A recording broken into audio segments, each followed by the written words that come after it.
I love the bumper music. It's great. We all give talks, and that's a rare thing to happen. I guess I'll just start by saying the next time we'll be a net exporter will be under a president from New York called Donald J. Trump, and I think that's important to note, and I'll get into that a little bit in this speech. First and foremost, thank you so much for the wonderful introduction. Thank you for allowing me to be here tonight and present to you what has been a remarkable first 9 or 10 months or so of the most transformative presidency in the history of the country, but for the first. I think it's important that we recognize that the energy portfolio at the Department of Interior has always been there. It just hasn't been elevated to a priority mission for the department. I traditionally, when I give remarks, just kind of ad-lib it, but our speechwriting office wrote something for me, and I was going through it, and it's very good. So, well, I didn't mean that to come out the way it sounded. No, they are. See, I went off script. No, it's terrific. And so I'm going to read from this a little bit, and I may pepper in some actual anecdotes as we go through it. But I will say and reemphasize that I'm very proud to be here on behalf of President Trump and Secretary Zinke as well. Todd is here. Todd Wynn is someplace in the room over there. No bumper music for you, Todd. And David Bernhardt sent his regards as well. He was planning to be here, but was overtaken by events. The reason why I am currently energy counselor for policy to Secretary Zinke is because, well, one thing is I've known Ryan Zinke for quite some time, and we work well together, and we enjoy each other's company and are able to have a good, solid professional dialogue on the issues even while he was in the House and before he was even elected to the House. So it's one thing to help make you comfortable is to know the member of the President's cabinet of the agency that you are about to join. The other part of this, though, is fairly interesting. This is not a trophy job for me. A lot of folks in this administration don't view these as trophy jobs. In fact, most of us in the senior management in the Trump administration have left our trophy jobs behind to come help the President do his job. Before I joined the Department of Interior, I was an equity partner at a 100-year-old law firm in Boston. And that's not an easy thing to come by, especially when you have a vowel at the end of your name. But after meeting with Ryan and during the transition, I'm also an early Trump supporter, so I believed in the President's candidacy, and I believed in the policies that he was articulating.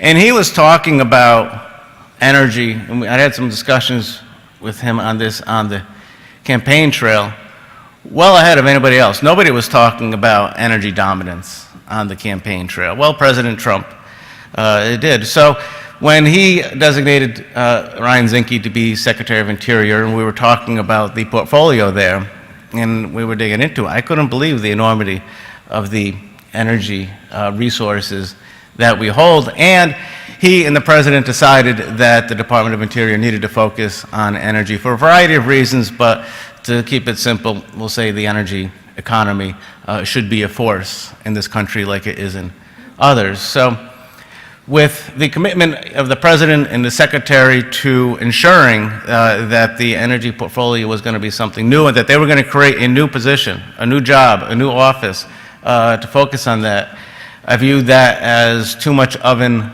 opportunity to turn down. It is a decision that doesn't come lightly, because even though I was a supporter of President Trump, I had no intentions of joining the swamp. Moving to the swamp was not on the menu. But, you know, stars were aligned, and I did. I ended up moving my wife and my 3 little boys, oldest is 11, down to Washington, D.C. And it has been quite an opportunity. But the reason why I did not want to turn it down is not because it would be an opportunity, oh, isn't this a good, you know, thing for my resume, blah, blah, blah, blah, that typical swamp creatures enjoy. It was that I felt if I didn't take this opportunity because I thought the risks were too high, that I wouldn't literally be able to look in the mirror every day saying, why didn't I do that? So I did it. And here I am, and I'm very pleased to be continuing moving forward the President's mission. Thank you. And I look forward to continuing working with this esteemed institute as we continue working together. But I'm going to tell you a little bit about President Trump. And I have interacted with him on a few times. And you know, this is no different than what I would tell my parents. I mean, this guy just loves this country. He loves it. And this is not a trophy job for him either, incidentally. He was doing very well, thank you very much. And I think that people just don't recognize that sufficiently. This man is dedicating a good portion of his career to this country. And, you know, he spent his life as a business and development person. And those are attributes that we traditionally have not had. And those people, including folks like you and me and others in this room, they have a true appreciation for men and women of this country who work every day with their hands and understand the value of a dollar. I mean, that's just a fundamental notion that's either embedded in you or it isn't. It's been completely lost, in my opinion, in this country for over a decade at least. And I'm being kind. So President Trump is the exact type of leader we need now to restore American greatness in the energy sector. And that's basically why we're all here today. Because under President Trump and under Secretary Zinke, there's no doubt about it. I don't even have to say it anymore. But the war on American energy is completely over. The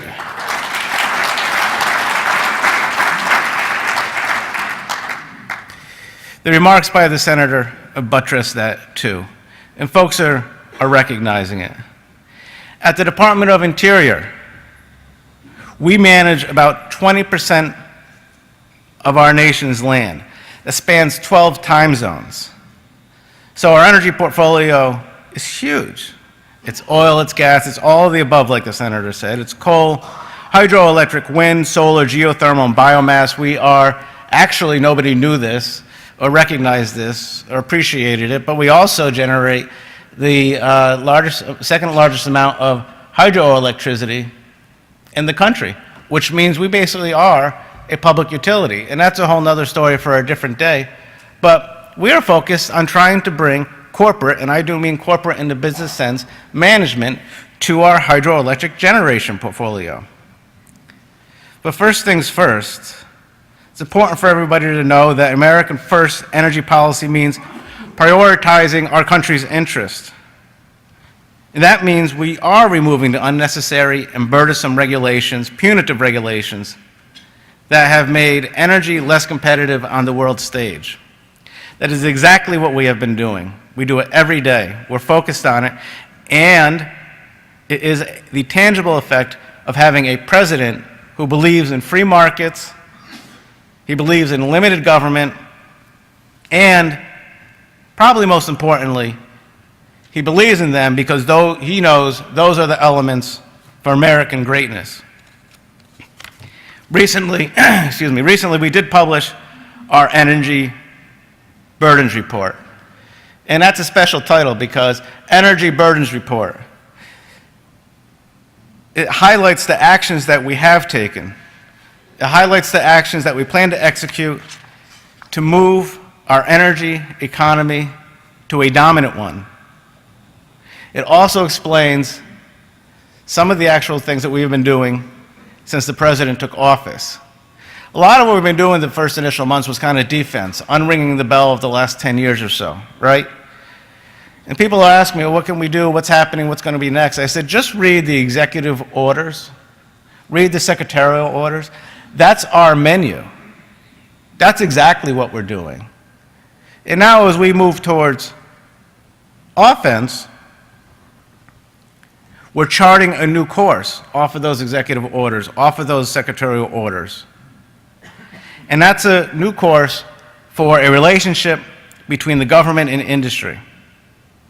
And this is fundamental, especially to what I do on a daily basis, what my mission is, department-wide. It's important that the federal government, it's important that the Department of Interior be a better business partner. I completely understand this. This is completely fundamental to our mission. And for many of us in this room, for many of you guys, this last decade and more, it's just been a complete disaster. I see it. I've witnessed it. I've participated in it. Regulatory compliance costs soared. Permitting applications sat on the desk of bureaucrats in Washington, D.C. Paperwork and procedures reigned.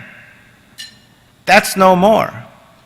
People are reaching out to us. There have been projects stuck in the mud. That's not a cliche. Projects stuck in the mud for years, 5 years, 7 years. We have, when been properly notified of them, and if it's reasonable, we have released those projects from bureaucratic grasp within days. Things have sat on people's desks. Don't ask me why. They have. And we're trying to fix that. That's a cultural shift. I have no idea what's been going on in DC and why the things are the way they were when we found them, but they're fixable. And it's fundamental. This president knows that, you know that, I know it, Secretary Zinke knows it. Paperwork did not make America great. Its industrial drive of countless jobs, creators and energy producers across this country. Paperwork doesn't make, it's the paperwork that people focus on in the government. And that's not going to help any of us. It's the American workers who mined and produced American energy with their hands. It's those folks. So if we're going to make America great again, we must understand this and return to policies that allow the industrial spirit to drive our country forward, not the agenda of a regulator to hold our country back or to simply do nothing. And it's important to know that part of the currents that we are working against are different political agendas. The government is too big, and political agendas are embedded. We have to change that. And with your help, we will. I mean, there's a whole discussion I can go on into tonight just about judges and litigation, which is part of some, we're focused on addressing that issue too. But we need help there from outside of Washington. But one of our first actions at Interior was just this. It was the creation of the Energy Policy Office. It's my current position, as we said earlier. And the reason is to highlight that these resources, and you could talk to Secretary Zinke about it, you could talk to the President about it, these resources are not the government's resources. It's a whole different way of thinking. These resources are the taxpayers' resources.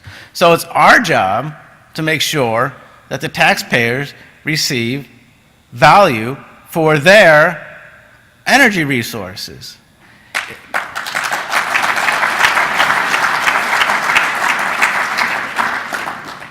I don't think it's fully appreciated that the Department of Interior is the second largest generator of revenue in the federal government, behind our friends at the IRS. Think about that. You know, here you have a manager of the taxpayers' portfolio, holdings, if you will, that is purposely driving an agenda to devalue that portfolio over the last decade or so. We're not doing that anymore.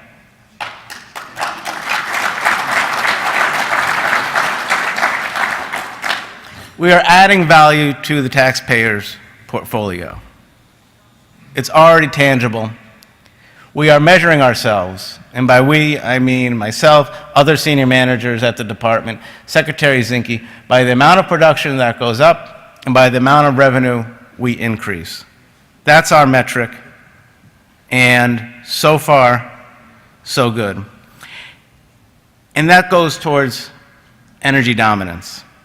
It does mean producing enough American energy to satisfy our own needs here at home while also exporting. Exporting enough energy to lead the way around the globe. Exporting enough to impact markets. This is about American jobs. It's about American sovereignty. It's about American security. And it's about American freedom. I can think of no better suite of reasons to get to my office every single day. Our approach to energy is all of the above. We are not drill, baby, drill personified. We're reasonable, rational folks, and we make reasonable, rational decisions. Unlike the previous administration, we are not going to favor one type of energy over another. We are letting the market decide, as it should. We're going to let the market decide what the future of our energy economy will be. Under another secretarial order, American Energy Independence, Secretary Zinke launched a review of the punitive rules that have unreasonably burdened our energy producers. And we are shifting our focus, as I alluded to earlier, from process to prosperity. You focus on prosperity, the end game, the mission, the decisions of managing that department are a lot easier to arrive at. We recently rescinded the hydraulic fracturing on federal and Indian lands rule. We issued a rule to temporarily suspend certain requirements on venting and flaring. You're either going to shut in procedures or you're not.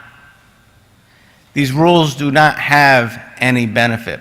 The president said in one of his executive orders, don't just look at environmental impact. He said, look at the environmental impact, also look at economic impacts. Incidentally, environmental impacts are positive, are net positive when produced in the United States. Secretary Zinke says this all the time. He's been all over the world. He's seen extraction for a variety of energy resources all over the world. Nobody does it better than we do. Energy produced in the United States is more environmentally friendly than energy produced anywhere else in the world. Nobody beats us, period.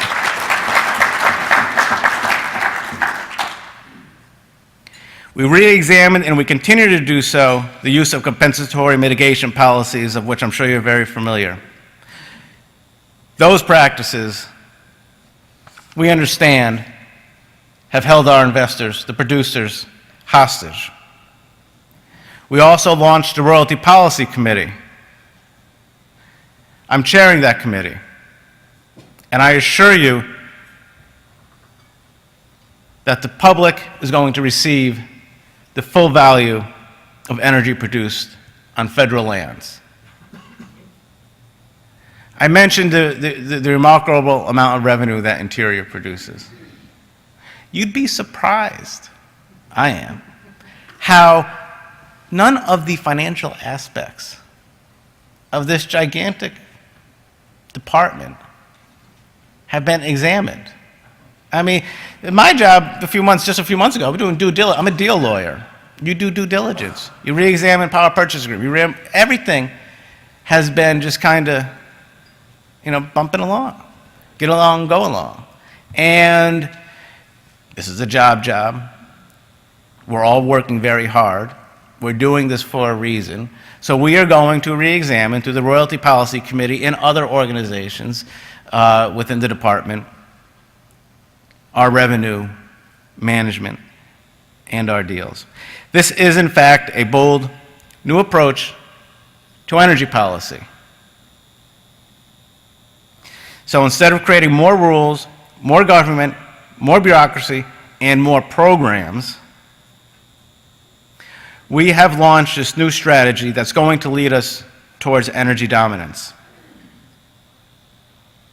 The last administration put 94% of the outer continental shelf off limits to energy development. From my perspective, it's difficult to understand how someone from a government building in Washington, many, many miles away from the Gulf of Mexico, could possibly understand the effects of that without examining it. Probably not fully understanding the impact on jobs and prosperity. So things like that, decisions like that, are not fully reasoned. And here's an impact. This is true. I wish I could make this up. In 2008, on the offshore account, the Department of Interior generated about $18 billion just on offshore alone for the federal government.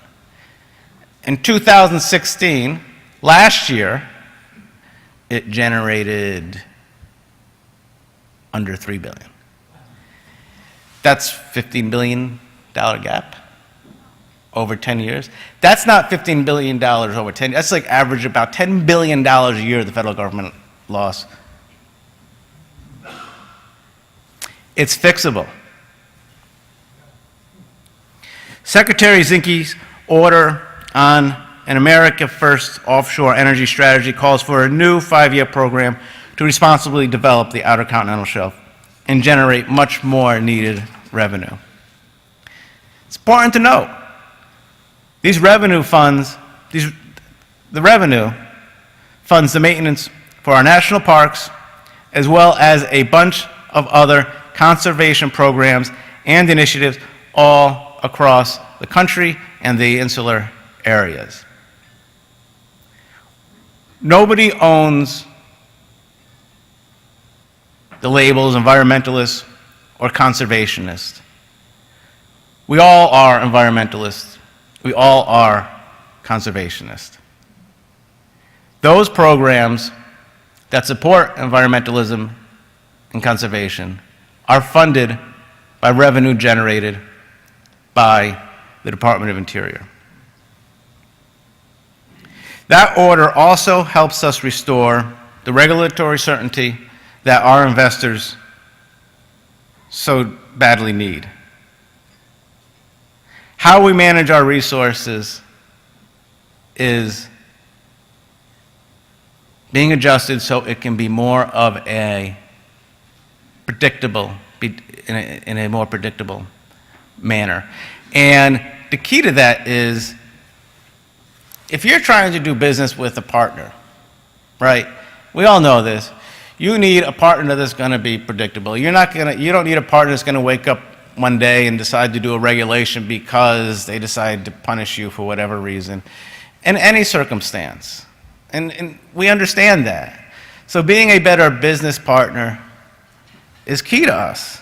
And being an entity that puts reasonable, predictable regulations and rules of the roads for our investors is something we know that needs to be done, and it's something that we are doing, more importantly.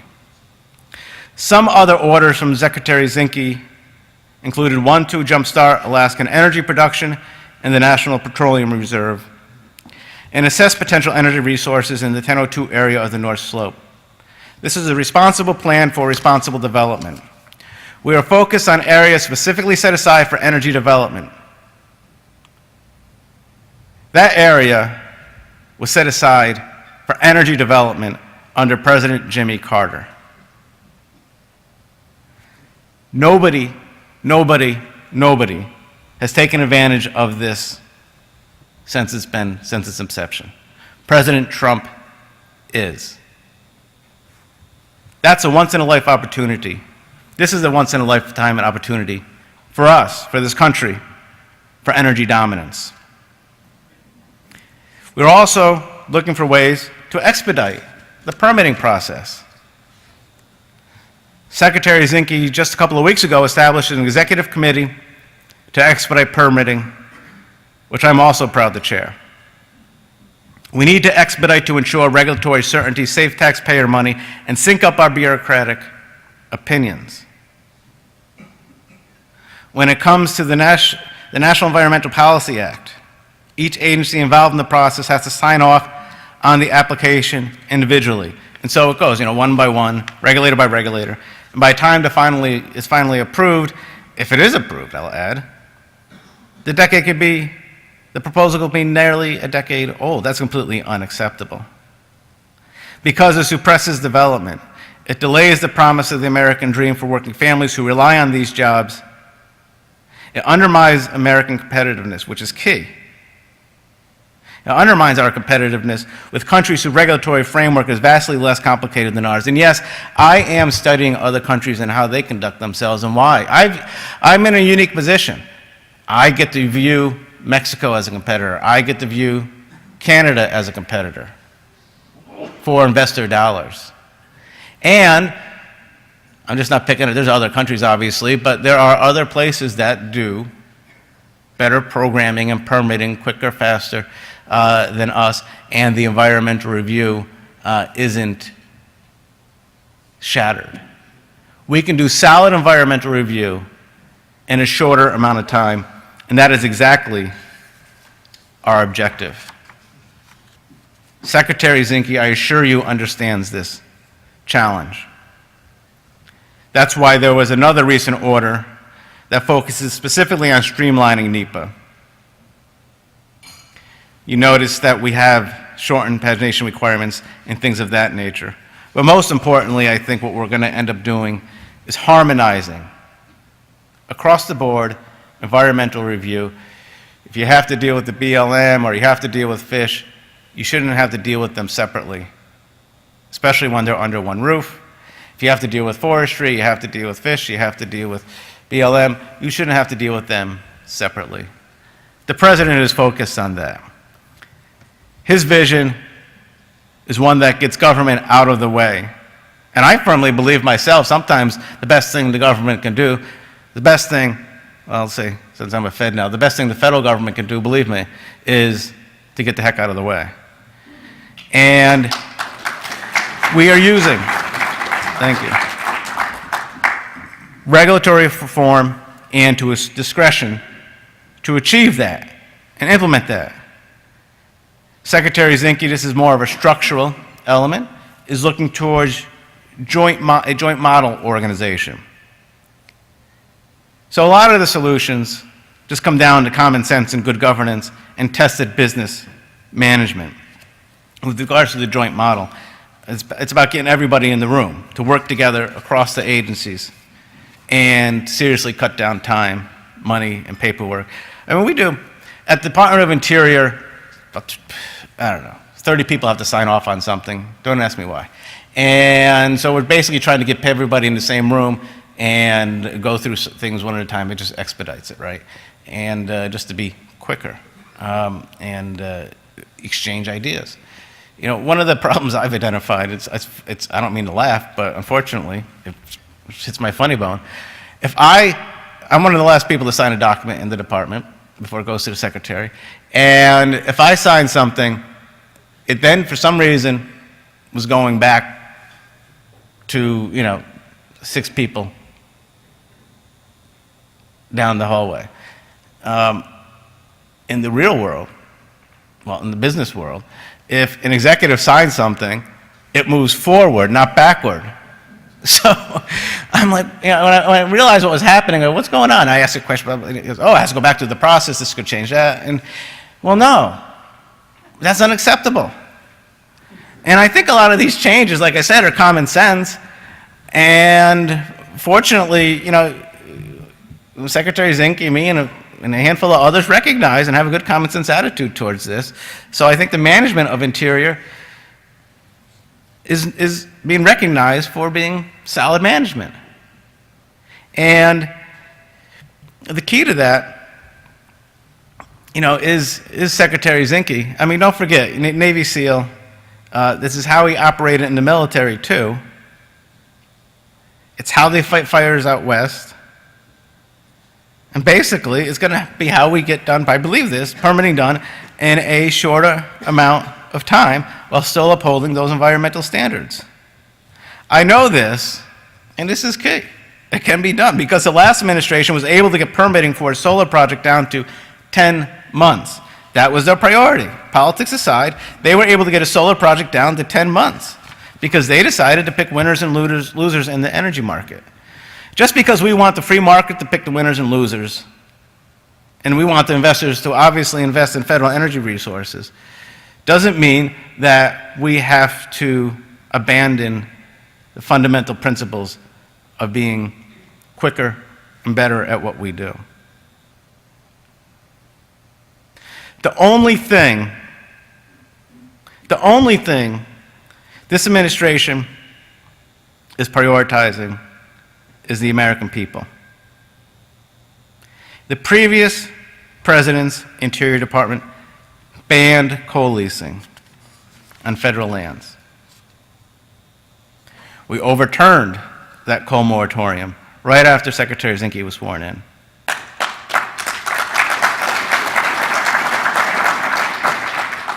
It's made a difference. With the help of Congress, President Trump was able to sign a disapproval of the stream protection rule through the Congressional Review Act.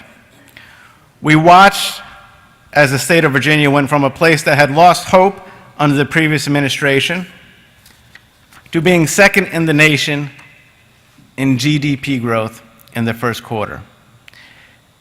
Please go talk to Governor Justice. I was in West Virginia early on. It was one of my first stops. We've corrected a lot of things in West Virginia. West Virginia is second in the nation in GDP growth, and it's a coal economy. When I say it's fixable, we mean it. Mining saw a 20% jump this year. 20% jump in mining under President Trump. That's a big deal. It's not a big deal because of the cash. It's a big deal because of what I call these microeconomies. I was in Kentucky giving a speech to a coal association. I worked on the Berwind coal mine to shake that loose, which was sitting there for years and years and years, and we actually, with Secretary Zinke's help, turned it over in a matter of days. Believe it or not. And I was talking to some guy comes up to me, and he ended up being, a hard iron equipment guy. He goes, "Oh, thank you so much, Mr. DeVito, thank you so much." And I was like, "Well, for what?" "Oh, the Berwind coal mine." And I go, "Oh, okay, what do you do?" He said, "I got a $4 million contract because that mine is available now." Yeah, wow, $4 million. That's real money. This is what happens. You think sometimes, we're just getting the permitting, then we're getting to go, but basically, jobs. And, I got mocked inside my office, not the secretary's office, from other people in the building. "Oh, it's only 50 jobs. It's not that big a deal." 50 jobs? These people, folks just don't get it. They need to buy pencils. They need to buy sneakers. They need to buy notebooks. Not having a job around Christmas time, 50 jobs in that part of the world is like 5,000 in Manhattan. Yeah. But I am proud to say that particular effort did make it to the president's speech when he was talking about this. So you either know this stuff or you don't. Reports came out recently, just days ago, that the United States Energy Information Administration now expect coal exports, as I believe the senator mentioned, to jump 37% this year as compared to 2016. We're talking exports. 37% jump under President Trump, 2016 to 2017. You see, it is fixable. Just as important, energy-related carbon dioxide emissions decreased again this year, showing that we can develop more energy in a responsible way. The world needs to know, and folks need to help us explain, that this can be done. We are building a freer, stronger, and more prosperous United States. Our direction is clear. We are unleashing the potential of the American energy economy and moving from dependence to dominance, becoming the strongest energy superpower this world has ever known. Just a couple of weeks ago, the United States exported 2.13 million barrels of crude in a single day. That is the first time we ever crossed 2 million barrels per day. We jumped over 2 million under President Trump. We recently shipped our first coal export to the Ukraine, and we are on pace to be a net exporter of natural gas for the first time in 60 years. America is winning again. President Trump and Secretary Zinke's leadership is having a solidly positive effect on our energy economy, and there's no doubt in my mind that we are going to be an energy-dominant country. This is all over a short amount of time. This is a relatively young presidency. And I'm happy to say we are just getting started. With American energy exports strong, revenues increasing, and job numbers on the upward track, President Trump is off to a transformational start. As American industry builds up the U.S. market share in global energy, our country is becoming safer, our citizens becoming wealthier, and our commitment to environmental stewardship much better financed.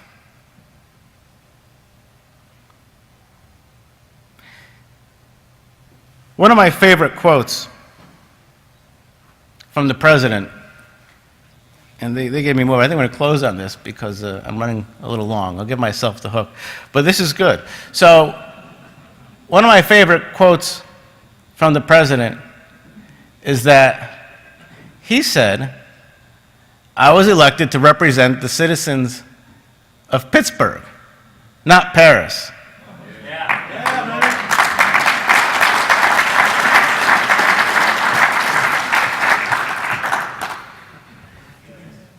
If you leave tonight with one thing, take this away. This is exactly what change looks like. Thank you for having me.